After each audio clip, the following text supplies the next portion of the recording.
성령 강림절 오순절로 두 번째 주를 맞이해서 오늘도 여러분과 함께 성령에 관한 말씀을 함께 좀 나누려고 그럽니다.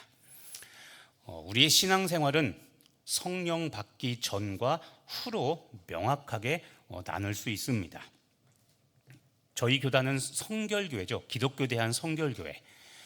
제가 말씀드렸지만 우리 교단에서 말하는 성결은 성령 세례를 의미합니다. 몇 가지 의미가 있는데 우리 교대에서 말하는 성결의 첫 번째 의미는 성령 세례입니다. 그래서 성령 세례 받기 전에 믿음 생활과 신앙 생활과 성령 세례 받은 이후의 삶은 명확하게 구분이 돼야 된다고 우리 교단은 그것을 강조합니다. 오늘 1절에 보면 바울이 그래서 너희가 신령한 것에 대하여 좀 알기를 원한다.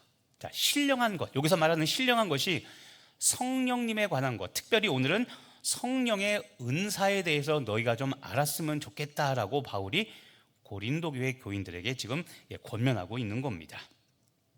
그래서 오늘은 여러분에게 이 성령에 관한 지식을 오늘 함께 좀 나누려고 그럽니다. 자, 성령님과 함께 하는 신앙생활. 자, 질문 하나 드리도록 하겠습니다. 여러분은 여러분 안에 성령님이 계신 것을 믿으십니까? 성령님과 함께 동행하는 삶을 살고 계십니까? 네. 자, 만약에 그러면 누가 물어봅니다. 당신 안에 성령님이 계시다는 증거가 뭡니까? 라고 물어본다면 여러분들은 뭐라고 대답하시겠습니까? 내 안에 성령님이 계시다라는 이 증거, 뭐라고 대답하면 좋을까요? 오늘 말씀에 그 성경적인 근거, 대답이 있습니다. 자, 3절을 보시면 또 성령으로 아니하고는 누구든지 예수를 주라고 할 수 없다는 말씀이죠. 자, 내가 예수님을 주, 구주로 내가 입으로 고백한다면, 예수님이 나의 구주임을 내가 믿고 예수님이 나의 구주라고 내가 고백한다면 그것은 내가 하는 게 아니라 누가 하는 겁니까? 그렇죠. 내 안에 성령님이 하시는 겁니다. 나의 믿음의 고백인데 예수를 구주로 인정하는 이 고백은 내 생각, 내 지식으로 하는 것이 아니라 내 안에 성령께서 하시는 일입니다. 그래서 조금 전에 드렸던 질문, 누군가 여러분에게 당신 안에 성령님이 계시다는 것을 어떻게 알 수 있습니까? 라고 물어본다면 나는 예수님이 나의 구주임을 믿습니다. 그런데 이 고백은 오늘 고린도서 12장 3절 말씀처럼 성령님이 나에게 하시는 고백, 나를 통해 하시는 고백이기 때문에 내 안에 성령님이 계신 게 확실합니다라고 그렇게 말씀하시면 되는 겁니다. 성령의 내주하심은 우리를 믿음의 고백, 예수를 나의 구주로 인정하는 믿음의 고백으로 이끌어 가신다는 거 기억하시고, 우리가 흔히 실수하는 게 이런 겁니다. 어떤 거냐면 죄를 짓거나 내가 불순종하면 내 안에 계신 성령님이 떠나가시고 다시 내가 순종하고 착하게 살면 오시고, 그러니까 왔다 갔다 하시는 것이 아니라 내 안에 성령님은 계십니다. 예수님을 구주로 인정했다면. 대신 내가 불순종하고 죄를 지으면 내 안에 성령님이 계시지만 역사하지 않고 계신 겁니다. 내가 회개하고 돌이킬 때까지 기다리고 계신 거죠. 자, 그래서 여러분, 여러분이 예수님을 부인하지 않는 이상 성령님은 여러분 안에 거하시며 여러분과 함께, 그리고 여러분들이 성령님을 의지하며 살아갈 수 있도록 함께 하시는 성령님임을 믿으시고 담대하게 살아가시기를 바랍니다. 오늘 첫 번째로 여러분과 드리고 싶은 말씀은 바로 이 성령에 관한 지식, 말씀 중에 첫 번째로 성령께서 하시는 일입니다. 자, 우리 안에 계시는 성령님은 내 안에 계시면서 어떤 일을 하실까요? 자, 오늘 드리고자 하는 첫 번째 말씀은 이겁니다. 자, 4절 말씀입니다. 은사는 여러 가지나 성령은 같고. 자, 은사는 다양합니다. 여러 가지 은사가 있습니다. 은사는 다양한데 이 다양한 은사를 주시는 분은 누구시냐면 성령 하나님이 하시는 일입니다. 성령님 한 분이 하시는 일입니다. 자, 은사는 여러 가지나 우리에게 다양한 은사가 있는데 이 다양한 은사는 한 분 성령님이 하시는 일이라는 겁니다. 성령님은 다양한 은사의 공급자이십니다. 그러니까 여러분도 각자 은사가 있을 겁니다. 자, 은사는 내가 예수를 구주로 고백할 때, 그때 하나님께서 성령님을 통해 우리에게 은사를 한 가지 이상씩 주십니다. 그래서 여러분이 예수님을 구주로 믿고 인정하신다면 여러분에게는 한 가지 이상씩 은사가 있습니다. 잘 모르는데요. 모를 수 있습니다. 그럴 수 있는데 은사가 없는 게 아니라 예수님을 구주로 영접했다면 여러분에게는 은사가 한 가지씩 다 있음을 믿으시기를 바랍니다. 무슨 은사 있는지 아십니까 혹시?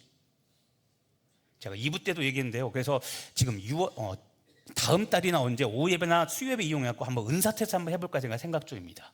전교인 은사 테스트. 희망하시는 분들 오시면 그날은 오후 예배나 수요 예배 하루 날 잡아서 은사 테스트를 한번 좀 해서 나에게 이런 은사가 있구나 좀 이렇게 알게 하고 싶습니다.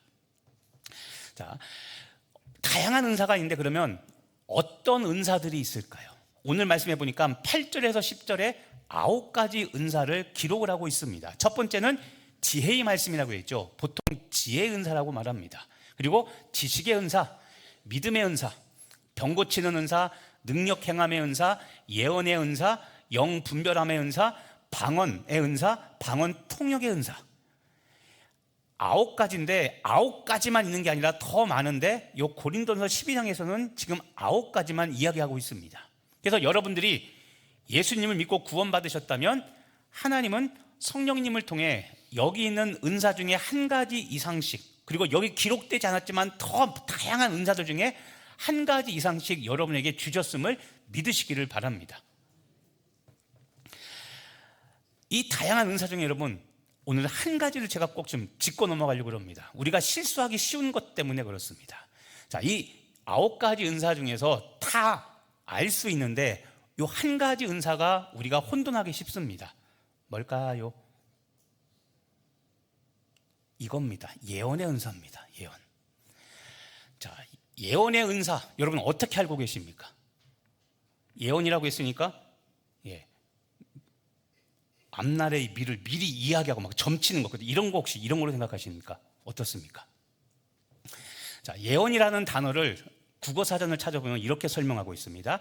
앞으로 일어날 일을 짐작하여 말하는 것, 이것을 예언이라고 말합니다. 그러니까 예언의 본 뜻은 이게 맞습니다. 특히 앞으로 일어날 일이라고 했죠. 그러니까 그 사람에게, 나에게, 또 어떤 사람에게 앞으로 일어날 일이기 때문에 이걸 우리가 운명이라고 이야기도 하고, 또 그 일어날 일이 어떤 일이냐, 좋은 일이냐 나쁜 일이냐 화냐 복이냐, 그래서 운명이나 길흉 화복을 예측하는 것을 우리는 예언이라는 의미로 사용을 합니다. 그러면 예언의 은사라고 하면 은사로서의 예언은 여러분 어떤 것이 예언의 은사일까요? 그 사람의 운명을 점쳐주고 기둥 화복을 알려주는 걸까요? 그랬으면 좋겠죠. 이런 거 알았으면 좋겠죠. 그렇죠? 그런데 여러분, 성경은 운명에 대해서 말하는 것을 철저히 금지합니다. 왜 그럴까요? 운명은 그 사람의 미래를, 생명과 관련된 거죠. 자, 성경은 창조주가 누구라고 말합니까? 1번 하나님, 2번 부처님, 3번 공자님. 하나님이죠. 생명의 주인 하나님이기 때문에 운명을 말하는 것은 하나님의 사역을 침범하는 겁니다. 이게 신성모독인 겁니다. 그래서 구약에서는 운명을 점치거나 우리가 말하는 점술가, 무당, 접신자, 이런 사람들 어떻게 하라고 했을까요? 죽이라고 했습니다. 끔찍하죠. 왜냐하면 좀 전에 말한 하나님의 영역을 침범하는 일이기 때문에 하나님은 이런 사람을 절대 용서하지 않으셨습니다. 그러면 예언은 뭘까요? 예언. 우리가 하는 예언은 국어사전에 있는 것처럼, 그렇죠? 운명, 길흉화복을 점치해야 되는데 성경에서 말하는 예언의 은사는 그럼 과연 뭘까요? 그건 이건 겁니다. 하나님의 뜻, 이 하나님의 뜻은 말씀입니다. 하나님의 뜻을 가감 없이 전달하는 것을 예언의 은사라고 말합니다. 여러분들이 이랬으면 좋겠죠. 담임 목사가 집사님 일로 와보세요. 막 기도했더니 요즘 이런 거 잘 안 풀리시죠? 이런 쪽에서 어떻게 하세요? 단묘사 이랬으면 좋겠죠, 그렇죠? 그런데 여러분, 이런 일은 일어나지 않습니다. 이런 일은 알아도 하지 않습니다. 왜냐하면 좀 전에 이야기했죠. 이런 뜻의 예언의 예언의 은사는 그런 뜻의 절대 의미가 아닙니다. 하나님의 말씀을 가감없이 전달하는 것, 그것이 성경에서 말하는 예언의 은사입니다. 그러면 지금 보십시오. 우리 예배드리죠. 예배 중에 지금 설교하고 있죠. 설교가 대표적인 예언의 은사 중에 하나인 겁니다. 실망하셨습니까 혹시? 오늘 예배 끝나고 제 방에 와서 뭐 좀 물어보려고 했는데 언제 이사 가야 좋을까 기도 좀 받으려고 했는데 혹시 실패하셨습니까? 자, 이게 우리가 실수하기 쉬운 겁니다. 1900년대 말까지 우리 한국 기독교에 많았던 것 중에 하나가 기도원이었습니다. 기도원. 한국 기독교의 독특한 문화 중에 하나가 여러분 기도원 문화였습니다. 나쁜 게 아니라 좋은 거였습니다. 근데 기도원이 좋은 점도 있었는데 한국 교회 성도들이 조금 오용하고 남용한 게 있습니다. 그게 뭐냐면, 여러분들도 해봤을 수도 있습니다. 그게 뭐냐면 이렇게 살다가 좋지 않은, 내가 해결할 수 없는 일이 딱 생깁니다. 그러면 나 기도원 갔다 올게 하고 이제 떠납니다. 기도원 왜 가요? 기도원한 이름에 답이 있잖아요. 뭐 하러 가요? 기도하러 가죠. 그렇죠? 자, 이게 순기능과 역기능이 같이 있는 겁니다. 무슨 이야기냐면 순기능은 잠시 일상을 떠나, 그렇죠? 나에게 익숙한 공간을 떠나 고요한 곳에 가서 하나님께 집중하며 기도하는 목적으로 기도원 가는 거, 이게 기도원의 목적이죠. 좋은 쪽으로 보면 이런데 조금 이제 다른 쪽으로 보면 여러분, 기도하는데 꼭 기도원 가야 기도가 됩니까? 교회, 내가 다니는 교회에서는 기도가 안 되고 기도원 가서 기도가 된다면 거기 계신 하나님과 우리 교회 안에 하나님은 다른 하나님입니까? 아니죠. 그러니까 이게 우리가 이상한 습관이 생긴 겁니다. 문제가 있고 어려움이 있으면 어디 간다? 기도원 간다. 그렇죠? 그리고 갔다 오면 응답을 받았든 못 받든 다 거룩한 척합니다. 목소리가 달라지고 막, 그렇죠? 기도원이 좋은 것들이 참 많아요. 그런데 극히 일부 사람들이 오용 남용을 했습니다.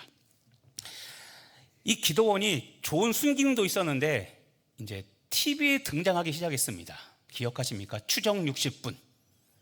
요즘엔 그것이 알고 싶다. 이런데 기도원이 등장했습니다. 왜 등장했을까요? 기도원에서 행해진 소위 사역들이 조금 문제가 있는 사역 두 가지가 있었습니다. 하나는 무엇이냐면 예언기도 받는다, 예언기도를 한다, 또는 안수기도 한다. 이제 이 두 가지가 조금 껄끄러운 사건들이었습니다. 약간의 죄송하지만 비성경적인 사역들이 기도원에서 은사 중심의 현상들이 나타나기 시작했던 겁니다. 치료를 위한 안수기도를 합니다. 치료를 위한 안수기도. 그래서 기도원 원장이셨던 분들 중에 아까 우리 병 고친 은사, 신유의 은사가 진짜 있는 분들이 있어서 교회 담임 목사, 부목사들은 못 고치는데 그 기도원 원장은 손만 얹고 기도하면 정말 고쳐집니다. 그러니까 그런 능력이 진짜 나타났으니까 사람들이 가서 기도를 받기 시작했습니다. 그런데 한두 건에서 이제 문제가 생겼습니다. 어떤 문제냐면 중증 환자, 말기 환자인데 이 기도원 원장이 이제 가서 그러는 겁니다. 약 먹지 마. 하나님께서 치료하시면 되는데 뭘 믿음 없이 약 먹어. 약 먹지 마. 약 먹지 말고 기도해. 기도만 해. 그렇게 하면 부담스럽죠. 근데 이야기했죠. 중증 환자, 말기 환자입니다. 약을 안 먹고 기도만 합니다. 어떻게 됐을까요? 죽었습니다. 그래서 그 기도원 원장 되시는 분들이 의료 분쟁에 휩싸이고 재판에 휩싸이고 그렇게 돼서 이제 안 좋은 일들이 벌어지기 시작했고 그런 것들이 기사화됐죠. 그러니까 세상 사람들이, 믿지 않는 사람들이니까 그렇게 얘기할 수밖에 없죠. 야, 하나님 살아가시다며 뭐 기도만 했더니 죽냐? 이렇게 되는 거죠. 또 하나 예언기도 관련된 거 있습니다. 예언기도 말하면 또 이 단어를 빼놓고 갈 수가 없습니다. 어떤 단어일까요? 할렐루야, 직통계시, 직통계시, 직통. 자, 직통계시로 예언기도 해준다면서 아들, 딸, 이번에 대학 어디 가야 돼? 취직 어디 해야 돼? 이사 언제 가야 돼? 별의별 것을 다 기도받으러 갑니다. 거기에다가 그뿐만 아니라 기도해주면 기도로 끝나야 되는데 이분이 헌금을 강요합니다. 그리고 구체적으로 액수까지 정합니다. 300만 원, 이번에 300만 원 내, 그럼 내가 기도해 줄게. 이런 식으로 이제 가는 거죠. 이게 뭡니까? 돈벌이죠. 자, 제가 그랬습니다. 여러분, 지금처럼 이렇게 하면 무당하고 다를 바가 뭡니까? 무당. 그러니까 다 그런 게 아니라 대부분의 기도원들은 긍정적인 순기능을 했는데 극히 일부 몇 기도원에서 이런 일들이 벌어지면서 신뢰가 확 떨어졌죠. 그래서 제가 그랬습니다. 자, 목사는 기독교 무당이 아니라고 그랬죠. 기억하십니까? 언제 그랬냐는 듯이 하나도 대답을. 제가 그랬잖아요. 목사는 기독교 무당이 아니라고 그랬잖아요. 자, 살다가 보면 저도 그렇고 여러분도 그렇고 문제가 생깁니다. 내 영혼에 문제가 생기고 부부관계에 문제가 생기고 우리 집에 문제가 생기고 내 자식의 문제가 생깁니다. 자, 이런 문제가 있을 때 어떻게 해야 됩니까? 담임 목사한테 기도 부탁을 하면 됩니다. 그런데 그거는 2차고 1차적으로 내가 기도해야 된다고 했죠. 내가. 샤머니즘의 문제가 뭐냐면 십자가가 없습니다. 십자가. 자기 부인이 없습니다. 돈만 가지고 가서 내가 원하는 결과를 그냥 받아오면 되는 거죠. 우리가 말하는 성령의 열매를 맺는 과정이 없이 그냥 돈으로 갖다 바치고 내가 원하는 답만 딱 갖고 오면 되는 겁니다. 그러니까 무속신앙에는 그 사람의 신앙의 성숙이 있을 수가 없습니다. 무당만 돈 벌고 내가 원하는 결과만 받고, 근데 내가 원하는 결과를 받으니까 형통이라고 생각하죠. 그건 기독교가 아니라고 그랬죠. 우리가 예언의 은사를 지금 이야기하는 게 바로 그런 겁니다.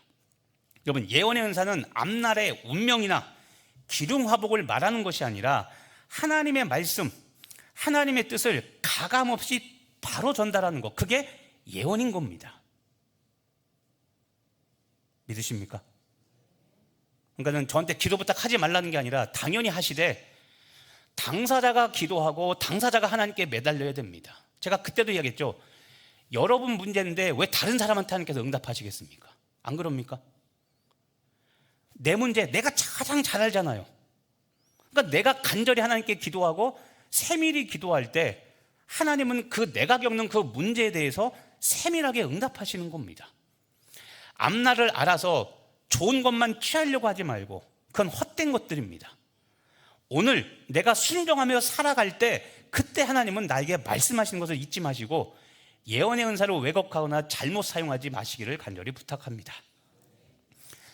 두 번째로 우리가 주목할 것은 은사와 관련된 지식들입니다. 아까 1절에 신령한 것에 대해서 좀 알기를 원한다고 그랬죠. 바울이 고린도 교회들한테. 은사와 관련된 신령한 지식들을 좀 우리가 알 필요가 있습니다. 자, 첫 번째로 여러분, 은사는 선천적인 재능이나 타고난 재능이 아닙니다. 이것과는 구별이 됩니다. 우리는 내가 잘하는 것, 태어날 때부터 잘하는 것이 있어서 이것이 은사라고 생각할 수 있는데 그럴 수도 있지만 원래 은사는 그런 의미는 아닙니다. 왜 그러냐면 여러분, 나에게 선천적인 재능이 은사로 사용될 수도 있지만 선천적인 재능이나 타고난 능력을 은사라고는 말하지 않습니다. 왜 그러냐면 아까 우리 얘기했죠. 은사는 언제 받는다고 했습니까? 내가 예수님을 구주로 믿고 인정할 때, 구세주로 영접할 때 그때 하나님께서 은사를 하나씩 주신다고 했습니다. 자, 예수님을 믿을 때, 인정할 때 그때는 이미 내가 받은 선천적인 재능과 타고난 능력들이 이미 있는 상태죠. 그러니까 아까 말한 성령 세례 받은 이후의 것과 그 전의 것과 이후 것은 분명히 우리는 구별합니다. 그래서 은사는 구원받는 순간에 주어지는 것이기 때문에 타고날 때부터 갖고 있던 선천적인 재능이나 타고난 능력을 우리는 은사와 구분은 분명히 합니다. 대신 그런 경우도 있습니다. 선천적인 재능과 타고난 능력을 하나님께서 예수를 믿은 이후에 은사로 사용하실 수는 물론 있으시죠. 하지만 원천적으로는 구별된다는 것도 기억하시기를 바랍니다. 두 번째 은사에 관련된 지식은, 은사는 나의 사역을 나타내는 것이고 열매, 성령의 열매는 나의 성숙을 드러내는 겁니다. 우리 2주 전 성령 강림절례 때 이야기했죠. 플레도 성령 충만과 플레루 성령 충만 두 개가 구별된다고 그랬죠. 우리 한글 성경에는 다 성령 충만으로 번역되는데 원어에는 두 가지를 구별한다고 했습니다. 자, 플레도 성령 충만은 성령의 은사나 능력, 그래서 성령의 외적인 사역이라고 그랬죠. 이것은 은사나 능력을 가지고 사역을 통해 사역의 열매를 맺는 것이 플레도 성령 충만이라고 그랬고, 플레루 성령 충만은 성령의 9가지 열매가 대표적인 것이라고 그랬죠. 그래서 내 성품, 내 인격과 관련된 것이라고 그랬습니다. 사역, 은사로서의 사역은 은사로서의 그 성령의 은사는 사역을 통해 열매를 맺는 것을 따라가야 되고, 플레루 성령 충만, 이 플레루 성령 충만은 열매를 맺으며 내 인격의 성숙함을 보여야 되는 겁니다. 그래서 은사와 열매라는 것은 누가 더 낫다, 무엇이 더 우성하고 열등하다가 아니라 균형을 이루어야 된다는 측면에서 중요한 겁니다. 자, 세 번째 지식은 은사는 노력으로 이루어지는 것이 아니라는 겁니다. 제가 그런 말 했죠. 은사는 기도로 받아내는 것은 아니라고 그랬습니다. 원래 의미가. 은사는 성령님이 주시는 하나님의 선물이라고 했죠. 그래서 은사의 영어 이름이 기프트라고 했죠. 기프트, 선물. 은사는 선물입니다. 내가 갖고 싶어서 갖는 것이 아니라 내 의지와 관계없이 누가 나에게 선물로 그냥 주어서 내가 갖게 되는 겁니다. 이것저것 막 기도해서 은사를 받아내려고 하지 마시고, 자, 여러분 이렇게 하면 됩니다. 여러분들의 사명, 부르심에 맞는 사역을 하면 성령님이 그 사역에 맞는 은사를 나에게 채워주실 것을 믿고 열심히 봉사 사역하면 됩니다. 그러니까 은사를 기도를 통해서 얻어내려고 발버둥 치지 마시고, 여러분의 각자 사명이 있죠. 부르심, 그것에 따라 열심히 봉사하면, 그러면 하나님이 성령님을 통해 여러분에게 그 사역에 필요한 은사들을 채워주시니까 그 믿음을 가지고 열심히 봉사 사역하시기를 바랍니다. 네 번째 지식은 무엇이냐면, 은사는 영적 성숙의 근거가 아니라고 여러분 아시기를 바랍니다. 이어지는 것 때 은사는 여러분 기도를 얻어내는 것도 아니고 내 노력과 내 공로가 거기에는 없습니다. 왜냐하면 예수님을 믿고 영접할 때 그때 하나님께서 나에게 일방적으로 주시는 것이기 때문에 내 공로, 내 의지가 없습니다. 대신 은사가 있다는 것을 알고 사용하기 위하여 열심히 노력해야 됩니다. 사역 현장에서 그것을 사용할 수 있도록. 또 은사 관련해서 조심할 게 이거라고 했죠. 은사가 많은 분이 있습니다. 은사가 많은 분이 있고 똑같은 은사인데 좀 더 탁월하신 분, 그러니까 은사도 정도의 차이가 있다고 그랬죠. 근데 은사가 많거나 탁월한 은사를 가졌다고 해서 그것이 믿음이 좋은 것은 아니라고 그랬습니다. 그래서 은사 많으신 분은 교만하지 않도록 조심해야 됩니다. 왜냐하면 은사가 많으면 여기저기 많이 불려다닙니다. 잘못하면 자기 자랑하기 딱 좋습니다. 근데 여러분 거듭말하지만 은사는 내 공로가 없기 때문에 그것이 믿음이 좋다, 내가 영적으로 성숙하다라는 근거가 되지 않으니까 우린 더 겸손해야 됩니다. 지금도 있지만 은사가 많으면 그 사람은 바쁩니다.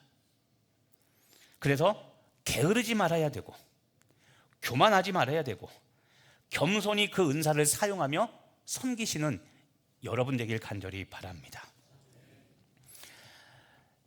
그 다음에 주목할 것은 오늘 말씀 제목과 관련해서, 그렇다면 하나님께서 왜 성령님을 통해 우리에게 은사를 주셨을까요? 자, 은사를 주신 목적이 무엇인가 하는 겁니다. 자, 말씀 같이 우리 보도록 하겠습니다. 베드로전서 4장 10절 말씀 우리 같이 읽어보겠습니다.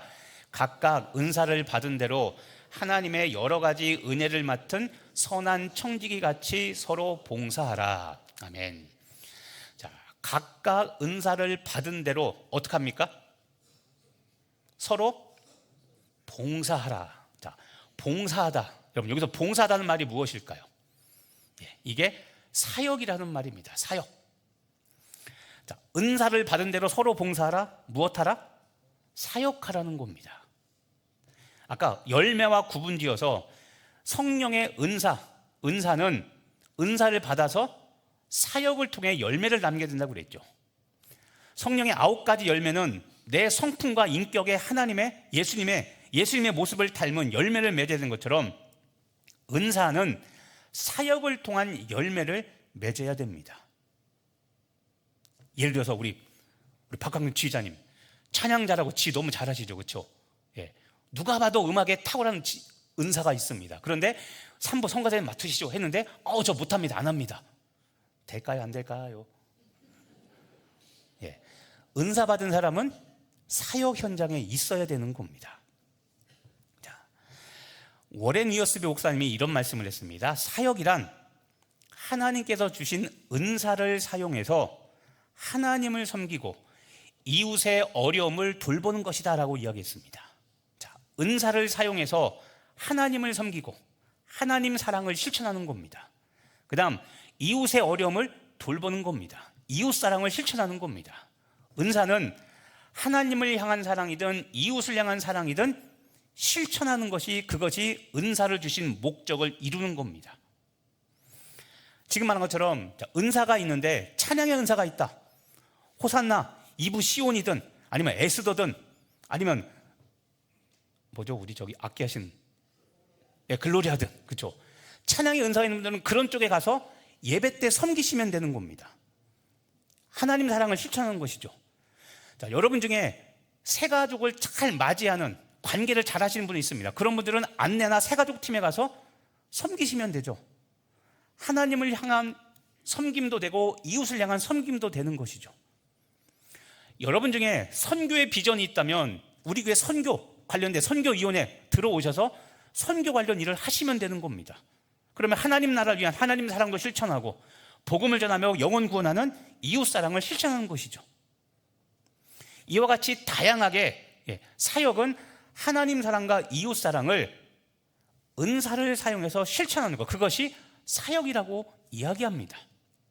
이어서 하나님의 자원으로 인간의 필요를 채워줄 때 그때 사역이 일어난다고 그렇게 말씀하셨습니다. 자, 그래서 여러분 기억하시기 바랍니다. 은사는 무엇이냐면 주님의 일을 효과적으로 사용하는 데 쓰는 성령의 도구가 은사입니다. 자, 여러분에게 은사가 하나씩 다 주어졌음을, 예수를 구주로 영접하셨다면 은사 하나씩 다 있음을 믿으시고, 자, 무엇 해야 된다고요? 은사의 목적은 사역, 봉사라고 그랬죠. 여러분이 그 은사를 사용할 사역팀, 봉사터를 여러분 정하시고 섬기시기를 바랍니다. 플레도 성령 충만으로 성령의 은사와 능력을 사용해서 열매를 맺고, 플레루 성령 충만을 통해서 성령의 9가지 열매를 맺으며 예수님을 닮아가는 여러분 되시기를 간절히 바랍니다. 그럼 하나 더 물어보겠습니다. 자, 은사의 목적은 사역, 봉사를 위함이라고 그랬는데, 그럼 여러분 누구를 위한, 무엇을 위한 봉사와 사역, 섬김인가? 자, 성경은 분명히 말하고 있습니다. 오늘 말씀 7절을 한번 보시길 바랍니다. 자, 같이 읽겠습니다. 각 사람에게 성령을 나타내심은 유익하게 하려 하심이라. 아멘.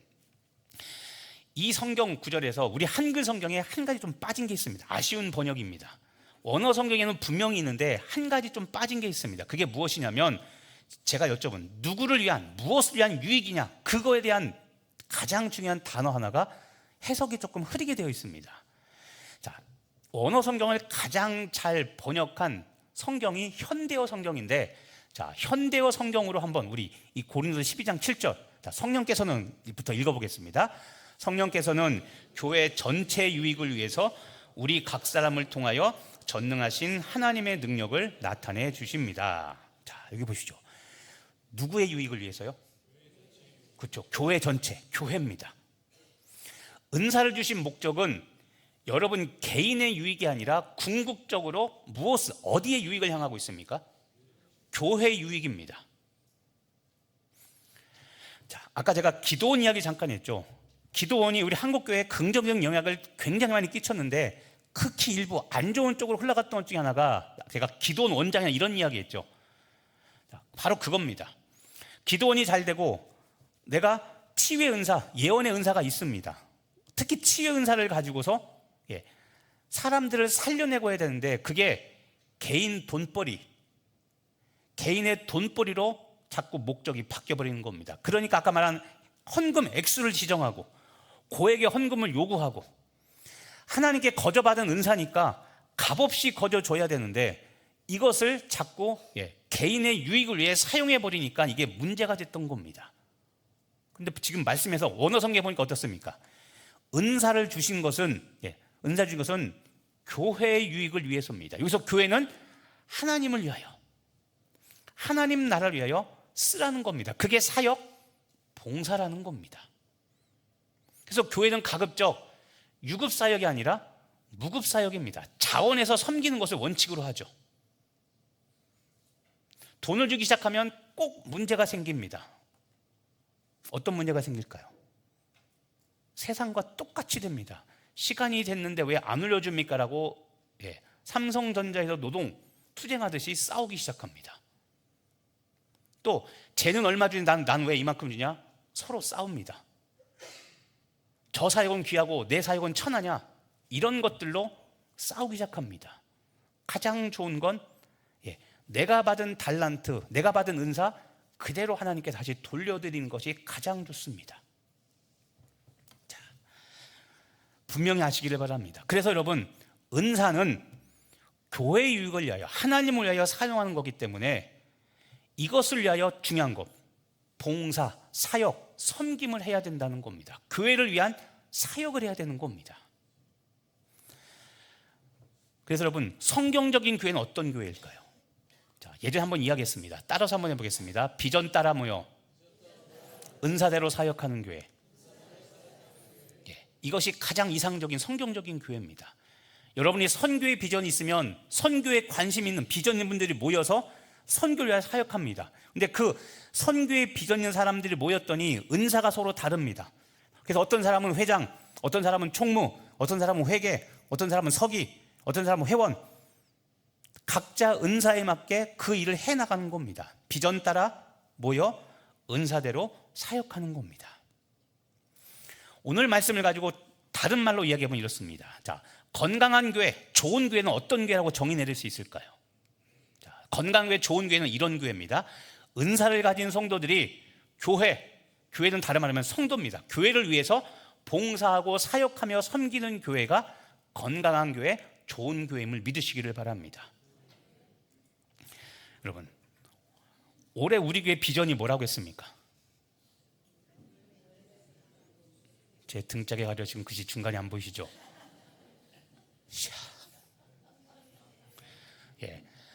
열매 맺는 나무로 숲이 되는 교회라고 그랬죠. 여러분, 숲이 먼저 이루어지지 않습니다. 열매 맺는 나무가 있어야 됩니다. 나무가 누굽니까? 성도 여러분들입니다. 여러분들이 열매를 맺어야, 그래야 그 사람들이 모여서 숲을 이룰 수 있는 겁니다. 여러분들 각자가 성령의 은사와 능력으로 사역해서 사역의 열매를 맺고, 개인적으로는 예수님의 성령의 9가지 열매, 성품을 맺으며 예수님을 닮아갈 때, 그때 우리 교회는 거룩한 거대한 숲을 이루어 이 홍제동을 중심으로, 임당동을 중심으로, 중앙동 중심으로 사람들이 우리 교회로 모여들어 이제 그들이 안식하고 결국 구원을 얻게 되는 겁니다. 여러분들이 열매 맺어야 되는 나무가 되어야 됨을 믿으시기를 바랍니다. 자, 오늘 은사를 주신 목적이 무엇이라고 했습니까? 그렇죠? 봉사, 사역이라고 했죠. 자, 이제 마지막 질문을 던지고 마치려고 합니다. 중요한 겁니다. 은사를 주신 목적이 사역, 봉사라고 했는데, 자, 이제 외면하지, 회피하지 마시기 바랍니다. 교회를 위하여 봉사하십니까? 교회 외에 사역하십니까? 불편하죠. 하지만 맞닥뜨려야 됩니다. 왜냐하면 구원받아서 은사를 받았는데 그 은사를 사용하지 않으면 그게 죄인 겁니다, 여러분. 편하라고, 누리라고 은사를 주신 게 아니라 봉사, 서로 봉사라고 했죠. 사역하라고 은사를 주신 겁니다. 구원받은 사람들에게. 값없이 구원받았으니 너도 값없이 일하라고 하나님께서 우리를 상급을 주려고 은혜의 자리로 부르신 겁니다. 우리를 부려먹으려고 한 게 아니라. 그런데 어떻습니까? 교회 일꾼 넘쳐납니까? 사역의 자리는 항상 사람이 부족하죠. 그래서 여러분, 좋은 얘기 듣고 끝이 아니라 우리의 실상을 봐야 됩니다. 여기 어르신들 젊으실 때 사역하셨죠, 열심히. 그렇죠? 지금은 몸이 안 따라도 못 하시는 거잖아요. 그렇죠? 이해됩니다. 하지만 연세가 드셨다고 교회를 위하여 봉사 사역 못 할까요? 하실 수 있죠. 우리 목요일마다 시니어 목장하지만 시니어 도우미 목자들이 있습니다. 그 목자들도 있지만 우리 시니어들 목장 안에서 목자가 또 세워져서 그분이 여러분들 서로 케어할 수 있죠. 지금은 물론 몸을 쓰는 일은 못 하십니다. 몸이 불편하시니까요. 그러면 할 수 있는 사역이 뭡니까? 그쵸? 기도가 천에서가 아니라 몸밖에 드릴 것 없어. 찬양 가수에도 있지 않습니까? 몸밖에 드릴 것 없어 이 몸 바칩니다. 그쵸? 죽을 때까지 우리는 하나님 나라 위하여 봉사하고 사역하고 서로를 섬기는 일을 해야 되는 겁니다. 젊은 것들 니들이 나 좀 섬겨봐라, 그게 아니라 나 장로인데 집사 네가 좀 섬겨봐라, 이게 아니라 서로가 아까 서로 봉사라고 했죠. 각자 은사를 받은 대로 서로 봉사하는 겁니다.